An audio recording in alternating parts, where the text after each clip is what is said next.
So again, I always like to say hello to our listeners. My name is JDavis. I'm CEO of Mage, the management consulting firm in Chestnut Hill, not Chestnut Hill, in Boston, and also the founder of Radio Entrepreneurs. And we continue to interview entrepreneurs. Our next guest, drum roll please, Ben Risser, owner of Provident Financial Services. How did I do, Ben? That was great. That was perfect pronunciation of Risser. Well, maybe I should just end the interview now because it's all downhill We're all from done. here. Tell us about Provident Financial Services.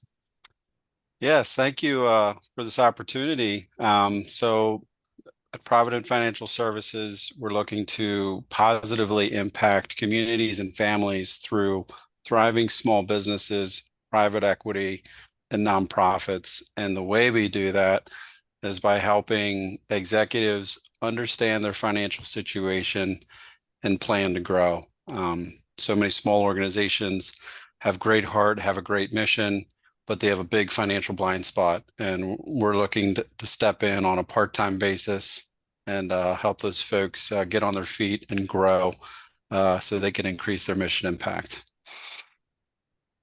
Well, I think that that's great. And I know that this tends to be the weakness of small business. Wouldn't you agree? Yes, and it's hard to, it's a very kind of personal topic where business owners, you have to establish rapport and trust and credibility almost before they kind of open the hood up of their business and show you the numbers or the wreck that is their bookkeeping. And, but to really grow, you have to know your numbers, you have to know your profit margins, and there's more to it than just knowing how to deliver value to your customer. You have to make sure your business is financially sustainable along the way. So I always say, let's get into the Wayback Machine. Can you give us your career history that led you to this? Yeah, it's quite interesting. I started out as an aerospace engineer, graduated from Penn State, and took my first job at Boeing, was working in their military rotorcraft program. And great company, great products. I mean, other than, some of the bad articles in the news recently, but they are a great company. And I was restless there, didn't know why. It was driving my wife nuts. When I get restless, she gets scared. And it was because I was an entrepreneur, but I really didn't know that yet. And where I was at, it really didn't give me room to be an entrepreneur, to innovate and to create new value.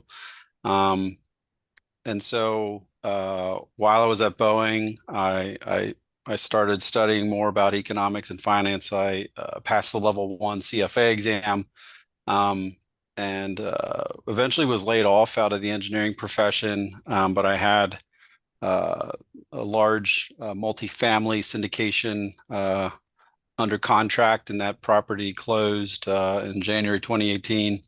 And at that time, I decided just to go pursue entrepreneurship and the real estate space, and syndicated 6 more deals in partnership. And really found myself during that time gravitating towards establishing systems and processes that produce accurate and timely financials, and really found myself migrating towards a CFO seat. So after a few years of doing that, I decided to pivot and provide fractional CFO services as a service solely. And so yeah, that's what I'm doing now. And your background's not financial, correct? Or was it? It's not. It was in aerospace engineering. I learned how, send a rocket around the moon, and learned how aircraft fly and how to design them. And I love all that stuff. I still love aviation. But business and the how businesses create value for the customers, and just the whole concept of capitalism, using capitalism profit to do good in the world, it captured my attention. Uh, Interesting. So, Ben, what would be the ideal clients for your firm? I like working with one of the major focuses right now is construction companies, really helping construction companies manage the work in progress and the financial impacts of having multiple projects going on. And also private equity. A lot of experience setting up and running the back office for private equity, specifically with the capital raise and all the investor distributions and things like that, putting together offering memorandums. And then I think fractional CFO services make a lot of sense for startups while they're in that volatile, potentially cash-strapped season where they're maybe pre-revenue or just slightly post-revenue, and they're trying to position themselves to raise their first round of private equity or whatever the next round is, getting their financial reporting to a place where sophisticated investors can have confidence in the company's ability to generate value, and also that they have a CFO at the helm that's able to provide that transparency to the investors and education to the owners. That's great. I'm just trying to think, do you find the field very competitive for yourself?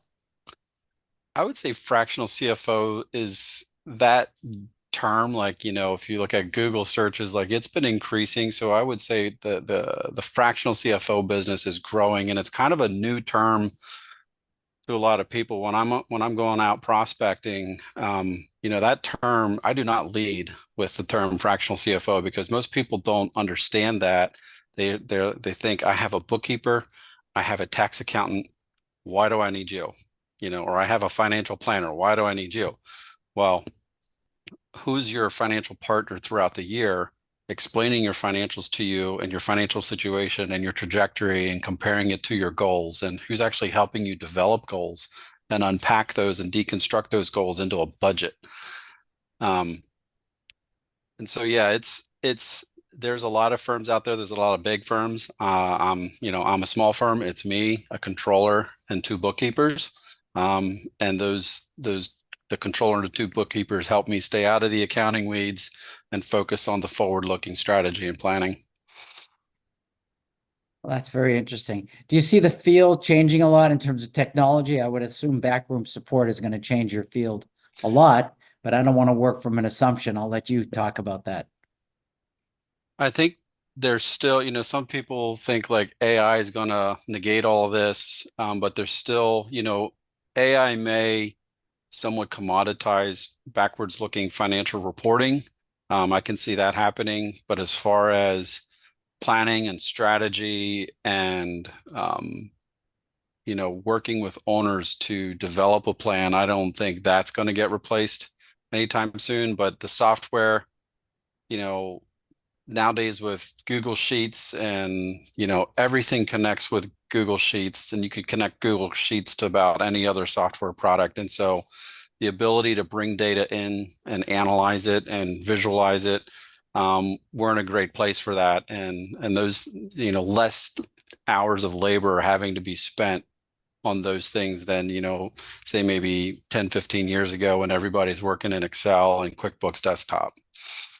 Interesting. We've been speaking with Ben Risser, owner, Provident Financial Services. Ben, are you regionalized at all, or do you just do work around the country?